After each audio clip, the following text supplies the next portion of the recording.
Bonjour mesdames, bonjour messieurs et merci d'assister à notre atelier Néophi Frais Bancaires dont le thème est « Réaliser des économies grâce à notre solution Néophi Frais Bancaires ». L'objectif de mon atelier, c'est de vous prouver que grâce à nos solutions, et particulièrement celles que je vais promouvoir sur les frais bancaires, vous allez véritablement réaliser des économies. Avant toute chose, je veux quand même vous rassurer sur le fait que Néophi a quand même quelques belles références sur la place, qui nous font confiance depuis déjà, plus de 15 ans maintenant, et vous les voyez apparaître à l'écran. Mais je ne vais pas m'y appesantir, nous pourrons en fait en parler bien plus en détail ultérieurement. En revanche, ce qui m'importe beaucoup, c'est avant de me lancer vraiment dans la solution Néophi Frais Bancaires, ce qui m'intéresse, c'est de vous expliquer comment et pourquoi on a réussi à y arriver aujourd'hui, à vous concevoir cette solution Néophi Frais Bancaires. Aussi, je commencerai par le premier logiciel que nous avons conçu dès 2006, dès la création de la société, qui s'appelle Néophi Link. Cette solution, c'est le noyau, le cœur de notre logiciel. C'est celui qui permet d'aller récupérer n'importe quel type de données, n'importe où, n'importe quand, et paramétrable par n'importe qui. Donc en fait, pour être synthétique, ce logiciel, c'est n'importe quoi, n'importe où, n'importe comment, par n'importe qui. Et ce qui est important, c'est qu'on est capable de récupérer aussi bien de la donnée à l'intérieur de l'entreprise que de la donnée à l'extérieur de l'entreprise, ainsi celles dont on aura besoin pour analyser vos factures bancaires, celles qui sont envoyées par les banques. Mais à l'origine de ce logiciel, il avait quelques grandes qualités, c'est d'être paramétrable par n'importe qui. En revanche, il avait un tout petit défaut, c'est que l'outil de supervision était monolithique. Chaque traitement que vous arriviez en fait à concevoir, vous ne pouviez le visualiser que unitairement et non pas avec un enchaînement de différents traitements. Aussi, nous avons décidé de concevoir un deuxième logiciel qui embarque le premier et qui va englober le premier un peu comme une poupée russe qui s'appelle Néophi Exchange Hub. Et Néophi Exchange Hub, sa finalité, c'est de piloter tous les traitements qui ont été conçus dans Néophi Link. Piloter, ça veut dire aller comme un greffier, horodater toutes les actions de traitement qui ont été conçues dans Néophi Link. Ainsi, vous avez un peu comme un yin et un yang, vous avez un peu comme dans un moteur de voiture, Néophi Link étant un moteur de voiture, et puis Néophi Exchange Hub étant un tableau de bord qui vous permet de piloter votre voiture. Votre voiture peut rouler sans tableau de bord, mais elle ne peut pas le faire sans moteur. Donc ainsi, l'un va avec l'autre. Une autre métaphore, ce serait aussi que si je compare cela à un ordinateur, Néophi Link, c'est le microprocesseur qui n'a pas de mémoire mais qui fait énormément de choses, et Néophi Exchange Hub est celui qui horodate et qui enregistre tous les traitements. Ainsi, il est la mémoire de ce qui est fait, ce qui est traité, non seulement par Néophi Link, mais par toutes les personnes qui peuvent, via un workflow, agir pour créer, modifier, changer des éléments. Vous avez à l'écran un aperçu de l'interface de pilotage de tous les traitements de Néophi. Et donc, on s'est dit que qui peut piloter, qui peut aussi, ce logiciel qui peut aussi piloter, qui peut aussi enregistrer toutes les données, fait que nous avons à notre disposition une richesse phénoménale de données qui serait en fait dommage de ne pas exploiter. Alors, ce que nous avons fait, nous avons embarqué par-dessus ces deux premiers, toujours comme des poupées russes, un troisième que nous avons appelé Néophi Analytics, et qui est un outil de business intelligence qui permet de construire n'importe quel type de rapport de manière facile. Donc, toute personne, on va dire, normalement constituée, est capable d'aller construire lui-même ses rapports. Nous en verrons un petit peu un aperçu tout à l'heure lors de la démonstration de notre solution Néophi Frais Bancaires. Donc, pour être synthétique, vous avez donc trois outils à votre disposition. Néophi Link, qui est un facilitateur d'interface, Néophi Exchange Hub, qui est une plateforme d'aiguillage de flux, et Néophi Analytics, qui est un facilitateur de restitution pour faire des rapports. C'est ce qui est prosaïquement en fait synthétisé à l'écran.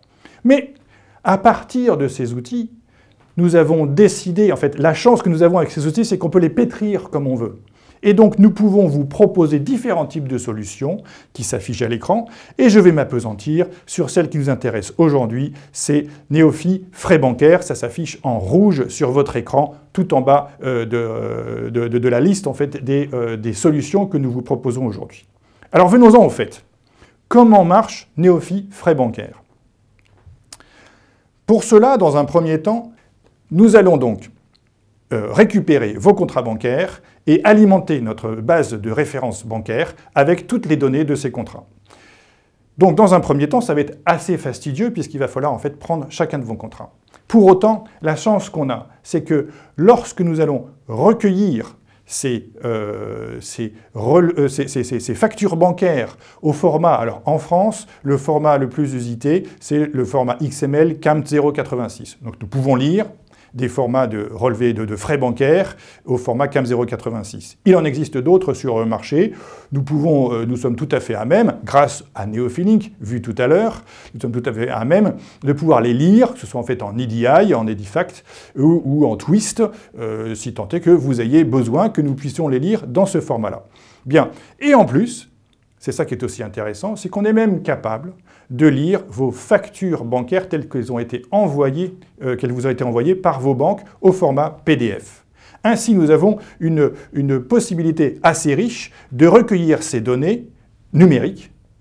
La première chose que l'on fait à ce moment-là, c'est qu'on va s'enrichir de la manière dont chacun des postes de votre facture bancaire est affiché dans ce relevé électronique, en CAMT 086. Et par une sorte de reverse engineering, cette flèche horizontale en fait, qui longe ce PowerPoint, eh bien, on va réinjecter dans notre référentiel bancaire les données que vous avez déjà préalablement enregistrées. Donc en gros, on alimente par deux canaux différents ce référentiel de conditions bancaires et on va optimiser la manière dont chacune de vos conditions bancaires est présentée dans vos CAMT 086 et on va bien structurer ce référentiel. Parce que c'est à partir de cette fondation, de ces fondements, qu'on est en mesure ensuite d'identifier chacun des postes et d'exploiter toute la donnée. En effet, la deuxième chose que l'on fait ensuite, c'est que toutes les données qui sont contenues dans le CAMT 086 sont enregistrées dans une base centrale, la base de frais, tout simplement. Cette base de frais, elle contient chacune des factures électroniques, donc toutes les données de ces factures électroniques, mois après mois, ce qui va nous permettre ultérieurement de sortir des tableaux un petit peu dans tous les sens. Alors, la première action, une fois qu'on a ingéré cette facture, c'est de vous la présenter sous un format lisible et exploitable, comme si vous l'aviez reçu de manière papier habituellement. Voilà, juste histoire que vous ayez un rendu du fichier qui vous a été envoyé électroniquement. La deuxième manière de vous présenter les choses, c'est de vous proposer une synthèse de ces frais qui viennent de vous être facturés suivant des angles particuliers. Et ces fameux angles particuliers que nous pouvons ensemble modeler, modéliser à des fins qui répondent à ce que vous aimeriez voir dans une synthèse de ces frais bancaires que vous venez de recevoir. Ensuite vient vraiment le travail en profondeur, à savoir qu'on va récupérer chacun des éléments contenus dans cette facture mensuelle et on va comparer ces éléments avec ce qu'on appellerait des frais théoriques. Donc on s'adosse à votre référentiel de conditions bancaires pour faire une comparaison avec la facture que vous venez de recevoir.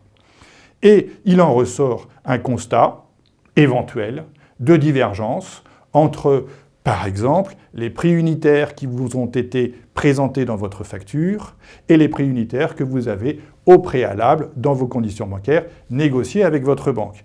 Dès ce moment, on peut déjà voir une certaine partie des divergences. Ce n'est pas terminé, parce qu'il n'y a pas que les prix unitaires à comparer, il y a aussi la volumétrie. Et pour cela, on a besoin d'aller récupérer deux choses. Les relevés de compte, puisqu'on va en tirer un maximum de profit, il y a pas mal d'informations à récupérer, et puis la volumétrie des paiements que vous aurez émis. On ne veut pas connaître véritablement tous les paiements, on veut juste en fait pouvoir les compter, de telle sorte d'alimenter le référentiel de frais théoriques et de recalculer sur la base des conditions bancaires négociées ce que vous auriez dû théoriquement payer. De ce fait, vous avez à ce moment-là, grâce à l'écran qui analyse les écarts entre les frais facturés et les frais contractualisés, vous avez tous les éléments pour remonter cette information à vos différents chargés d'affaires sur des éléments qui sont relativement tangibles. un tableau de comparaison, la facture qui vous a envoyée, un screenshot des conditions bancaires que vous avez négociées en disant « Cher chargé d'affaires, il est peut-être temps de revoir soit vos factures, soit les conditions bancaires, mais il y a quelque chose qui ne va pas. » Et enfin, la cerise sur le gâteau, c'est qu'on peut simuler vos différentes factures en utilisant des conditions bancaires d'une autre banque pour voir ce que ça pourrait donner.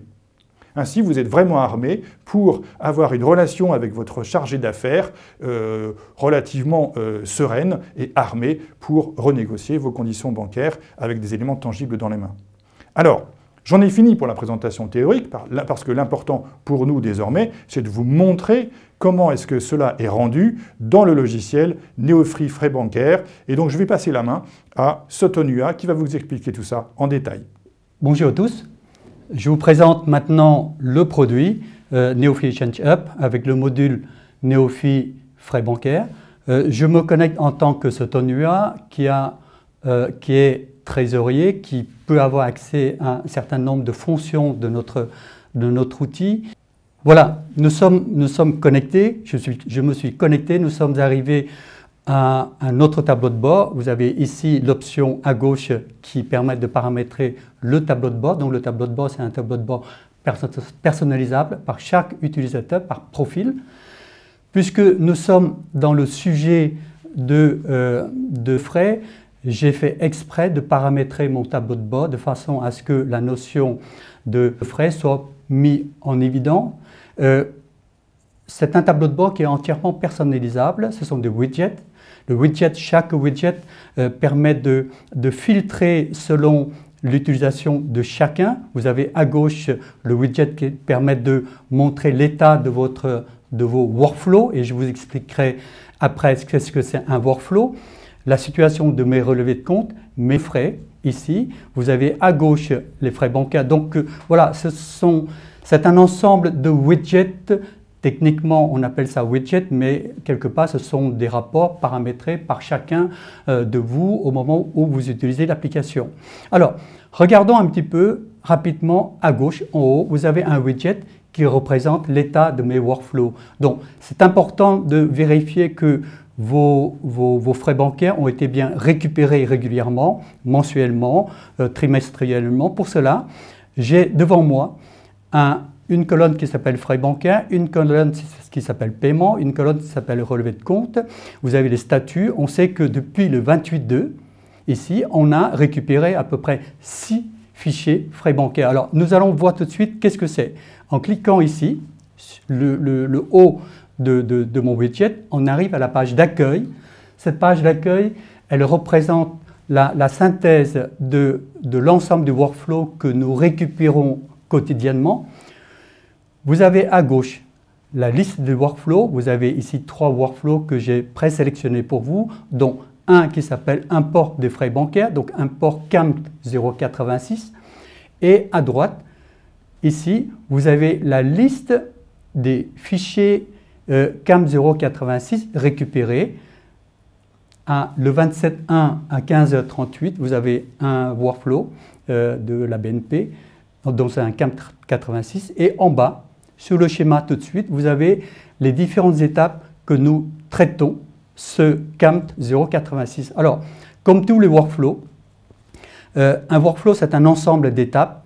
Dans ce workflow-là, nous avons 3 étapes. Une étape qui permet de contrôler le format CAMT 086, est-ce qu'il est conforme ou pas conforme.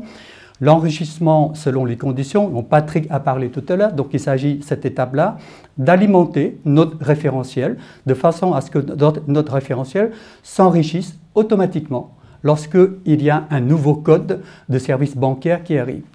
La dernière étape, c'est l'étape de calcul des frais bancaires. C'est l'étape qui permet d'alimenter notre base de calcul des frais. Alors, vous avez vu que lorsqu'il y a quelque chose qui ne va pas, nous avons un symbole qui indique ici qu'il y a sur les 33 fichiers reçus, il y en a au moins un qui est en difficulté, qu'on voit ici. Alors, lorsqu'on clique sur cette ligne, on voit tout de suite qu'il y a le contrôle format qui n'est pas bon. Bon, je ne vais pas rentrer dans le détail, mais vous pouvez cliquer sur le zoom, regarder pourquoi, comment, et ça, c'est extrêmement important pour aider le support à résoudre le problème. Alors, bien que nous sachions importer les CAM 086 comme je vous ai expliqué. Nous savons également, comme Patrick disait tout à l'heure, importer aussi des frais bancaires de type PDF, de type Excel. Bon, là, je vous montre un workflow que nous avons effectué pour tester, c'est-à-dire que l'import d'un fichier Excel que nous avons effectué lors du test. Alors, pour ne pas rester longtemps sur cette partie-ci, nous allons voir tout de suite comment Neofy et ChangeUp exploitent les données. Dans un premier temps, je vous ai montré tout à l'heure, l'étape de ce workflow, l'étape l'enrichissement des conditions, se retrouve dans une base de référentiels que nous appelons les références des frais bancaires. Pour cela, nous allons rentrer dans le paramètre. Ici, dans la partie trésorerie, nous avons une option qui s'appelle référence des frais bancaires. Alors, pourquoi je vous montre ça? Tout simplement parce que les banques nous fournissent, comme vous avez pu voir ici, la liste des codes services qui ne sont absolument pas homogènes. Chaque banque invente ses codes services comme elle veut, on le sait. On a la Banque Société Générale avec une codification qui est un peu plus structurée et il y en a d'autres qui comportent, comme Crédit Agricole, comportent que des numéros. Alors, comment on va pouvoir traiter? Vous voyez, à droite, vous avez une colonne qui s'appelle Nature. Nous allons devoir associer les codes services à nos propres codes nature de façon à ce qu'on puisse faire des analyses, qu'on puisse structurer les références, les codes services que chaque banque nous donne. Alors, juste pour vous montrer un exemple, si dans le filtre ici, je vais chercher par exemple tout ce qui comporte le mot IBIX, c'est en fait tous les services associés à l'utilisation du service IBIX, vous voyez bien qu'on a deux banques, d'accord, Crédit Agricole et la Caisse des dépôts, qui ont les codes de service qui n'ont rien à voir avec la description ici avec le mot IBIX. Donc nous avons associé tous ces codes-là à notre code nature, ce qui permet de structurer l'analyse sur cette partie-là. Alors, juste une aparté pour vous montrer un petit peu comment Neofy enrichit les référentiels. Alors, une deuxième chose, c'est que vous avez dû signer les contrats, les conditions des frais bancaires avec chaque banque. Également, dans ce tableau, je vous montre la liste des frais bancaires que nous récupérons ou que nous enrichissons selon la situation de chaque client, en vous laissant la possibilité de saisir vous-même les montants appropriés. Lorsque un frais qui n'existe pas dans votre base, nous ajoutons les frais bancaires correspondants et nous vous laissons libre pour remplir le champ montant qui va vous permettre justement de faire le calcul après. Alors, passons à la partie qui est plus intéressante, la partie attendue, c'est l'analyse. Alors, pour les frais bancaires, grâce au module Neofy Analytics, nous avons préparé des rapports qui permettent d'analyser finement les frais bancaires. D'un côté, le rapport restitué tel que chaque banque nous donne, par mois, par trimestre, et de l'autre côté, être capable de calculer les écarts entre ce que la banque nous facture et ce que nous calculons en fonction des conditions bancaires qui ont été saisies dans les référentiels. Alors, ce premier tableau que vous voyez ici, c'est un tableau qui permet de restituer les frais bancaires. Voilà, les frais bancaires reçus par banque. Nous avons 6 banques ici, Crédit Agricole, CCP, CCD, voilà. Tout ça avec le montant, la quantité, et ceci par entité. Bien entendu, on peut, selon l'analyse, on est capable de descendre un peu plus en détail. Ça veut dire que si on veut voir l'entité, par exemple, Finéo 19, il suffit de cliquer sur Finéo 19. On a les détails des services que chaque banque vous facture avec la colonne montant, quantité. Bon, c'est une table matricielle. D'accord? Donc vous pouvez personnaliser comme vous voulez. Ça, c'est un des exemples que nous avons personnalisé pour vous. L'onglet numéro 2, c'est une façon de représenter également un rapport par banque et par nature. Alors la notion de nature, c'est bien la nature de Neofi, dont je vous ai parlé tout à l'heure. Donc c'est un regroupement par code service. Donc ici, par exemple, les chèques, ce sont vraiment les codes nature correspondant aux chèques. Voilà, si je clique sur chèque ici, j'ai la liste des codes services associés aux chèques correspondant à la banque CCP ici, répartis sur tous les mois de 2019. D'accord ? Voilà, vous avez tous les filtres en haut qui permettent de paramétrer, de filtrer comme vous souhaitez. Alors, vous voyez, le Neofi Analytics vous donne la possibilité de faire des rapports, vous donne également la possibilité de faire des analyses plus fines. Donc, ce type de rapport, ce type de graphique présenté sous forme d'histogramme et camembert, vous avez ici les 6 banques qui sont présentées. Donc là, la banque la plus importante, c'est CCP, dont la facturation est importante en 2019. On peut cliquer directement dessus pour voir la proportion de la banque CCP par rapport à l'ensemble des banques, l'ensemble des services par rapport aux entités. On peut également, à gauche, en bas, vous avez la répartition par banque. Vous voyez, le CCP est plus important. Donc là, le deuxième camembert, on représente le montant par entité et le troisième camembert, c'est par nature. D'accord ? Alors, on peut, si on se pose la question sur le contenu de la banque CCP, on peut juste cliquer ici, avoir la possibilité de rentrer un peu plus dans le détail. On clique sur CCP, là-haut représente l'intégralité de CCP. À gauche, vous avez la liste des services de CCP. À droite, vous avez les sociétés concernées par la facturation, la proportion de la facturation. Et ici, c'est le regroupement par nature. Alors, on peut avoir une synthèse des frais reçus plus sophistiquée comme ceci. Je vais passer tout de suite à la partie, j'ai envie de dire, la partie d'analyse d'écart. Qu'est-ce qu'une analyse d'écart?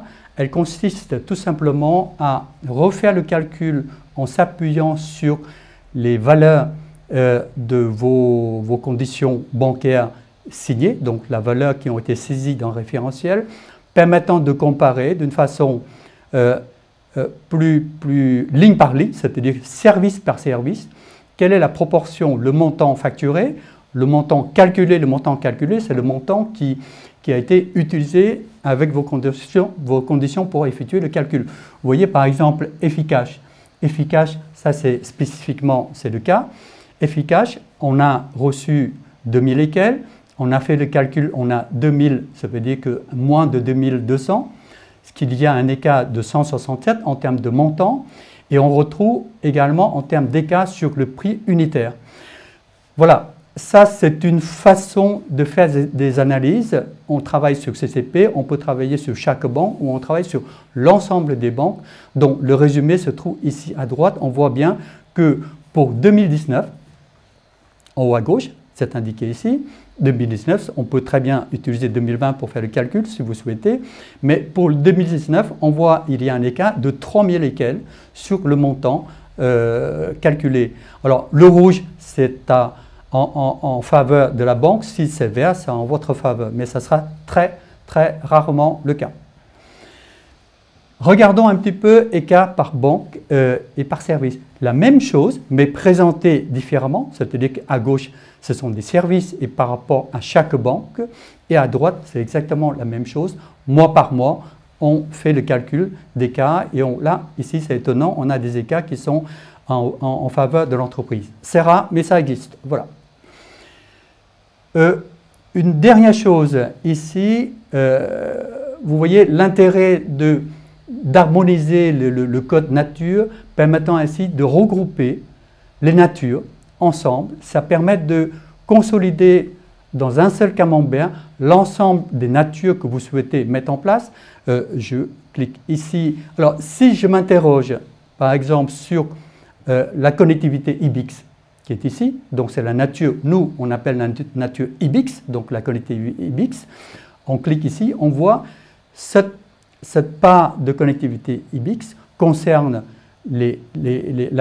toutes les banques, dont Société Générale est plus importante ici, qui représente 50%. Donc quand je clique sur cette Société Générale, on voit la liste des services correspondant à la facturation par la Société Générale sur cette tranche de nature spécifique. D'accord?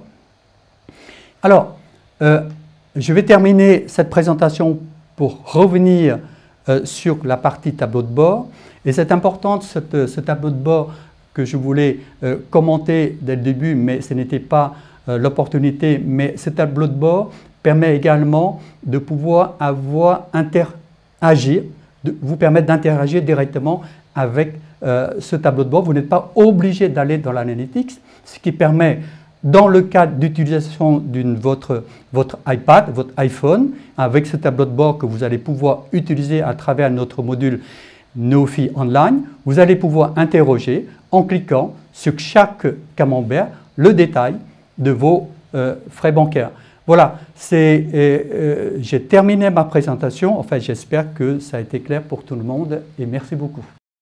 Moi, j'ai une question, Sutton.